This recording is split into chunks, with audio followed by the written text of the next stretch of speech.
अस्सलाम वालेकुम dear second year students.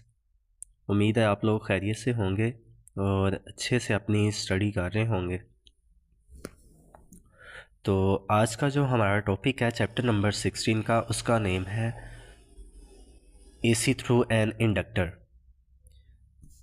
तो एसी थ्रू एन इंडक्टर की बात करें तो इसको हम प्योर इंडक्टिव सर्किट भी कहते हैं और ये बहुत ही इम्पोर्टेंट लॉन्ग है। 2021 लाहौर बोर्ड के सेकंड टाइम के पेपर में ये आया था।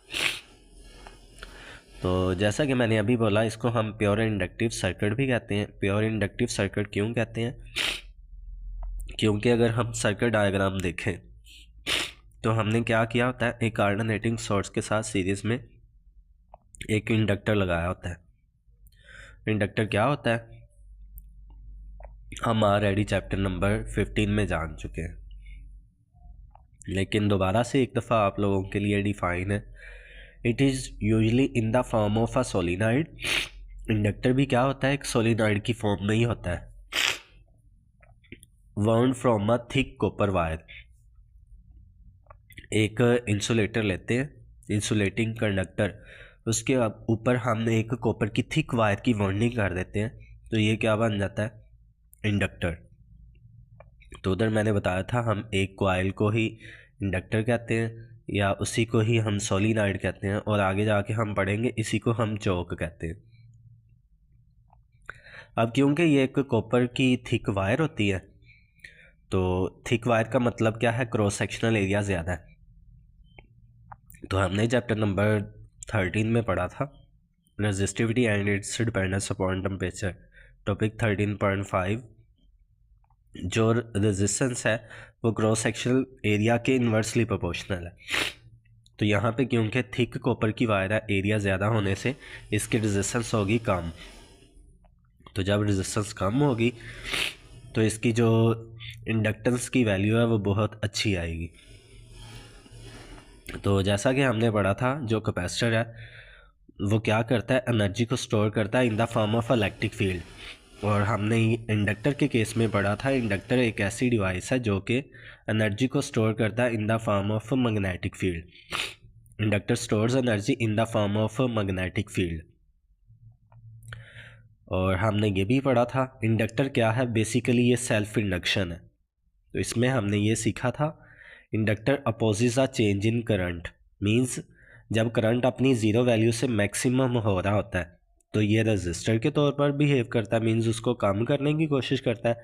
और जब करंट अपनी मैक्सिमम वैल्यू से मिनिमम हो रहा होता है, ज़ीरो की तरफ अप्रोच कर रहा होता है, तो करंट क्योंकि कम हो रहा होता है तब, तो ये उसको ज़्यादा करने की कोशिश करता है।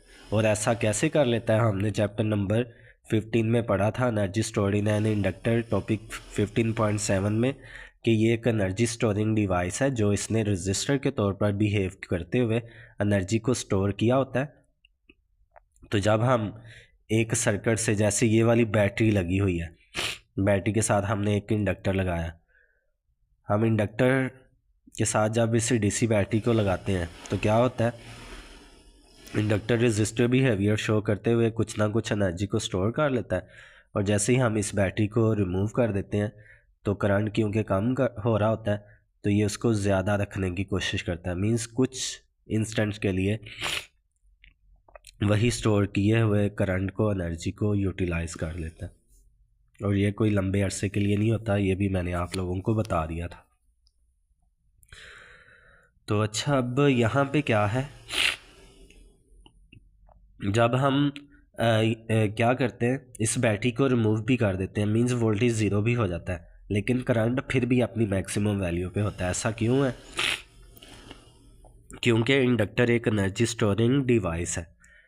बैटरी को रिमूव भी कर दे तो जो इसने एनर्जी यूज़ की होती है उसकी वजह से चार्जेस फ्लो करते हैं और करंट होता है। मींस जब इंडक्टर के केस में वोल्टेज ज़ीरो होते हैं तो जो करंट है वो मैक्सिमम होता है, लेकिन जब वोल्टेज मैक्सिमम होते हैं करंट ज़ीरो होता है। अगर आप लोगों को याद हो, हमने chapter number 15 self induction, topic 15.6, epsilon L is equal to L delta I over delta T relation derive किया था। अब क्योंकि यहाँ इंडक्टर में हम क्या करते हैं, कॉपर की एक थिक वायर इस्तेमाल करते हैं, तो कॉपर की वायर क्योंकि थिक होगी उसकी रेजिस्टेंस बहुत कम होगी, तो रेजिस्टेंस जो कम होगी आलमोस्ट उसको हम निगलिजिबल समझेंगे। तो जब हम रेजिस्टेंस को निगलिजिबल समझेंगे तो जो सेल्फ इंडक्शन है एप्सिलॉन एल, ये आलमोस्ट बैटरी के ये प्रोवाइडेड वोल्टेज वी के बराबर आ जाएगी। तो फिर हम इस एप्सिलॉन एल की जगह वी लिख देंगे। अब यहाँ पे एल क्या है, सेल्फ इंडक्टिव कांस्टेंट, तो जब भी प्रोपोर्शनैलिटी ख़त्म करते हैं कांस्टेंट आता है, लेकिन यहाँ पे जब हम कांस्टेंट को ख़त्म करेंगे तो प्रोपोर्शनैलिटी आ जाएगी। अब ये रिलेशन क्या बता रहा है, जो करंट है सॉरी वोल्टेज है वो rate of change of current के डायरेक्टली प्रोपोर्शनल है। और साथ ही साथ एक मैथमेटिशियन या जो फिज़िक्स की अंडरस्टैंडिंग रखने वाला बंदा है उसको ये भी क्लियर हो रहा होगा जो वोल्टेज हैं वो करंट की स्लोप के डायरेक्टली प्रोपोर्शनल है। Voltage is proportional to the slope of current. तो जैसा कि करंट अपनी जब मिनिमम वैल्यू पे होता है वोल्टेज मैक्सिमम होता है, तो यहाँ पे जब हम एक स्लोप टेंजेंट ड्रा करते हैं, वो मैंने आप लोगों को स्लोप का कॉन्सेप्ट दिया था कि अगर ढलवान बहुत ज़्यादा हो तो इसका मतलब क्या, स्लोप ज़्यादा मीन्स ऊपर चढ़ना मुश्किल है, तो जितना ऊपर चढ़ना मुश्किल होगा उतनी ही स्लोप ज़्यादा होगी। और यहाँ पे अगर हम आ जाएं स्लोप थोड़ी कम है मीन्स ढलवान कम है तो ऊपर चढ़ना आसान है। लेकिन यहाँ पे अगर हम बात करें ये हॉरिजॉन्टल पाथ है, हॉरिजॉन्टल पाथ में तो हमें ऊपर चढ़ना ही नहीं पड़ता, बिल्कुल स्ट्रेट पाथ होता है, तो यहाँ स्लोप क्या हो जाती है, ज़ीरो। तो यही वजह है जब करंट अपनी मैक्सिमम वैल्यू को पहुँचता है तो जो वोल्टेज है वो ज़ीरो पे आ जाता है। इसी तरह अगेन जब करंट अपनी ज़ीरो वैल्यू पे आता है वोल्टेज नेगेटिव मैक्सिमम हो जाता है। तो यहाँ से हमें ये कंक्लूजन मिलता है, in a pure inductive circuit voltage leads the current. Last time हमने कैपेसिटर के केस में पढ़ा था क्या होता है, करंट लीड करता है और वोल्टेज लैग करते हैं, लेकिन इसमें उसके ऑपोजिट है, इसमें वोल्टेज लीड करते हैं और करंट लैग करता है, मींस करंट पीछे पीछे रह जाता है। जैसे अभी मैंने बताया था बैटरी को रिमूव कर भी दें तो वोल्टेज तो ज़ीरो हो गए, लेकिन इंडक्टर ने कुछ ना कुछ एनर्जी स्टोर की होती है, तो वो वोल्टेज करंट उसी लम्हे ज़ीरो नहीं होता, वो अपनी मैक्सिमम वैल्यू पे होता है। तो नेक्स्ट कितना इनका डिफरेंस है, वोल्टेज 90 पे है करंट ज़ीरो पे, तो मींस इनके दरमियान फेज़ का डिफरेंस है 90 डिग्री, या जिसको हम पाई/2 भी कहते हैं। वेक्टर रिप्रेजेंटेशन हमने ये बात सीखी थी, जो क्वांटिटी ज़ीरो से पॉजिटिवली इंक्रीज़ हो रही होती है उसे हम हॉरिजॉन्टल एक्सिस पे लेते हैं। तो यहाँ डायग्राम में देखें करंट जो है वो अपनी ज़ीरो वैल्यू से मैक्सिमम हो रहा है, ज़ीरो से पॉजिटिवली इंक्रीज़ कर रहा है, तो उसको हॉरिजॉन्टल एक्सिस पे ले लिया। और वोल्टेज क्योंकि लीड कर रहे हैं तो इसलिए ये वर्टिकल एक्सिस पे होंगे और इन दोनों के दरमियान एंगल है 90 डिग्री।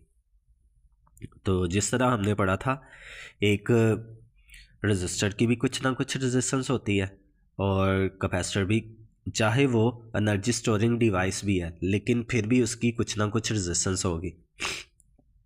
तो सेम ये जो इंडक्टर है इसकी भी अपनी कुछ ना कुछ रेजिस्टेंस होती है, तो इसकी हम रेजिस्टेंस को क्या नाम देते हैं, इंडक्टिव रिएक्टेंस, और उसको एक्सेल से शो किया जाता है।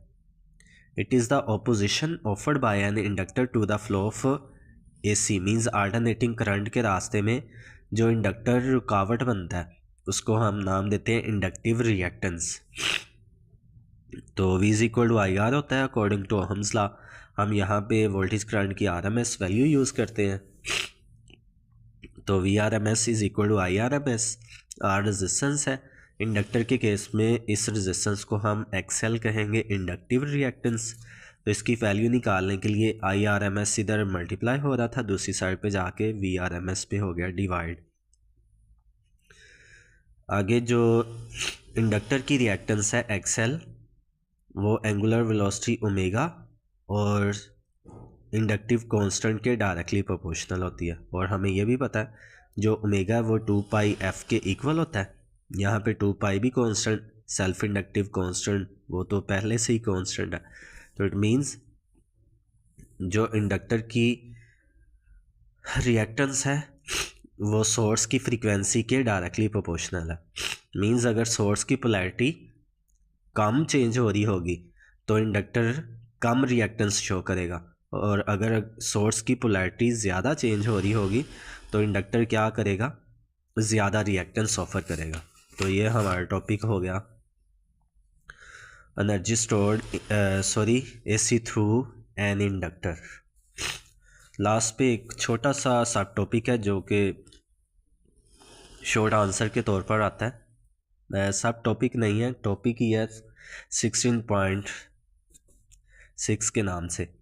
तो इम्पीडेंस जिसको हम Z से शो करते हैं, कैपिटल Z से।